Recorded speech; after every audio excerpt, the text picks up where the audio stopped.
আপনি জানেন কি যেই মানুষগুলো আপনাকে মানুষ বলে মূল্যায়ন করেনি, আপনাকে দম বন্ধ করা কান্নার অনুভূতি দিয়েছে, তারা আপনার কেউ না।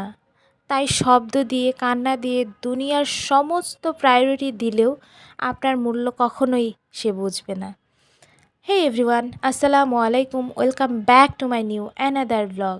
আজকে আপনাদের সাথে আমি শেয়ার করতে যাচ্ছি আমার পুরো একটা দিন, সকাল থেকে শুরু করে সন্ধ্যা অবধি কি করেছিলাম সব কিছু আপনাদের সাথে শেয়ার করতে যাচ্ছি। আপনারা সবাই কেমন আছেন অবশ্যই কিন্তু কমেন্ট করে জানাতে ভুলবেন না। আমি কিন্তু আলহামদুলিল্লাহ অনেক ভালো আছি। আশা করছি পুরোটা ব্লগ আপনারা অনেক বেশি উপভোগ করবেন। তো চলুন শুরু করি সকাল থেকে কি করলাম। আজকে সকাল সকাল আমার মনে হয়েছে যে এই মিক্সড সবজিটা দিয়ে একটা খিচুড়ি বানাবো।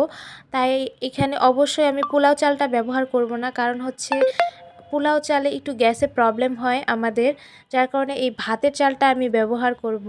আর খুব শর্ট টাইমে আমি এই খিচুড়িটা রান্না করতে পারি, কারণ হচ্ছে আমার সবজিটা একদম রেডি করা থাকে, যার কারণে সকাল সকাল খুব তাড়াতাড়ি এই খিচুড়িটা রান্না করা যায়।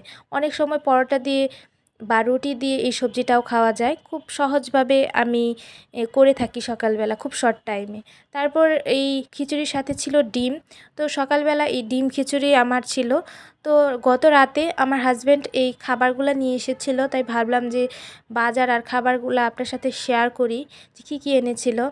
আমি তো পুরো অবাক হয়ে গেছি যে বাসায় পুরো ফুল একটা কুমড়ো থাকতে সে আবার কুমড়ো নিয়ে এসেছে।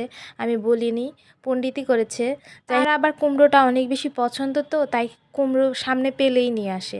তাই ভাবলাম যে আজকে শুধু কুমড়োর রেসিপিই করব।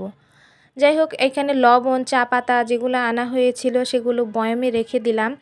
আর বয়মে আমি চা রাখার পরে কিছুটা চা রয়ে গিয়েছিল, তো আমি এইভাবে আগুন দিয়ে পুড়িয়ে এই প্যাকেটটা রেখে দিলে অনেক সুন্দর থাকে। আর আমি তাকে বলেছিলাম যে কিছু বিস্কিট নিয়ে আসার জন্য, কয়েকটা ফ্লেভারের। আমি তো পুরো অবাক, মনে হয় পুরো দোকানি উঠিয়ে নিয়ে এসেছে। এই বিস্কিটগুলো রাখার পাত্রও আমার ফুরিয়ে গেছে রাখতে রাখতে। এখানে কতটুকু বোঝা যাচ্ছে আমি জানি না, অনেক বেশি পরিমাণে নিয়ে আসা হয়েছিল। যাই হোক, এই টিপ বিস্কিটটা অনেক দিন পরে দেখলাম। আর আমার এর মধ্যে সবচেয়ে পছন্দ হয়েছে বঙ্গস বিস্কিটটা। আপনারা কে কোনটা বেশি পছন্দ করেন অবশ্যই কিন্তু কমেন্ট করে জানাবেন। তারপর এগুলা বক্সে রাখার পরেও আমার 3টা বিস্কিট রয়ে গেছে। তারপর এখানে দেখলাম যে নিমকি আনা হয়েছিল। তো এই নিমকিটা খেতেও বেশ ভালো লাগে। আর এটার নাম কি আমি জানি না, তবে এটা খেতেও কিন্তু বেশ ভালো লাগে। আজকে যেহেতু কুমড়ো দিয়ে সব রেসিপি করব, তো যাই হোক এখানে কুমড়ো দিয়ে আমি মাছ রান্না করব, তাই কুমড়োগুলো কেটে নিচ্ছি। আর কিছু কুমড়ো আমি ভর্তা বানাবো, সেগুলো আলাদাভাবে সাইড করে রেখে দিয়েছি। আর এখানে আমি ব্যবহার করছি কাতল মাছ। কুমড়ো দিয়ে ডিম দিয়ে রান্না করা হয়ে গেছে 2-1 দিন আগেই। তো ভাবলাম আজকে ডিম দিয়ে না রান্না করে আজকে মাছ দিয়ে রান্না করি। তো এই কুমড়োর রেসিপিটা অনেক বেশি মজার ছিল। আর পুরোটা ভিডিও এখানে শেয়ার করলাম না, কারণ ভিডিওটা অনেক বেশি বড় হয়ে যাবে। আপনারা চাইলে আমি আলাদাভাবে শেয়ার করব। আর এই দিক দিয়ে আমি এই ভুঁড়িটা বের করে নিলাম, যদিও অল্প পরিমাণে বের করেছি, কারণ হচ্ছে আমি এটা আলু দিয়ে আজকে ভাজি করব। আর তরকারিটা ওই চুলায় দিয়ে আমি এই চুলায় ভুঁড়িটা রান্না করে নেব। তো এখানে সব রকম মশলা দিয়ে আমি এই তো ভুঁড়িটা দিয়ে দিচ্ছি। আর এইভাবে ভুঁড়ি ভাজিটা আমার অনেক বেশি পছন্দ। সব রকমভাবেই ভালো লাগে, তবে এইভাবে আমার বেশি ভালো লাগে। আর এদিক দিয়ে এই তো তরকারিটা হয়ে গেছে, এখন আমি এই তরকারিটা নামিয়ে নিব। অনেক লোভনীয় লাগছে। যাই হোক, টেস্টটা অনেক বেশি ভালো ছিল। আর এই ভুঁড়িটা আমি গরম পানি ব্যবহার করে করে রান্না করে নিয়েছি বেশ কিছুক্ষণ সময় নিয়ে, একদম প্রায় ভাজা ভাজা করে ফেলেছি। এই পর্যায়ে আমি আলু অ্যাড করেছি। আর আলু অ্যাড করার পর আমি ভাজির মতো করে নিয়েছি। আর এই ভুঁড়ির টেস্টটা অনেক বেশি ভালো। আপনারা কে কীভাবে পছন্দ করেন অবশ্যই কিন্তু কমেন্ট করে জানাবেন।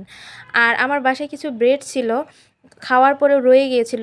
সব কিছু অনেক বেশি পরিমাণে আনা হয়, আর আমি মানুষ হচ্ছি একজন, যার কারণে। তো ভাবলাম যে অনেকেই ব্রেড দিয়ে পিৎজা বানিয়েছে, বলছে যে অনেক মজা হয়।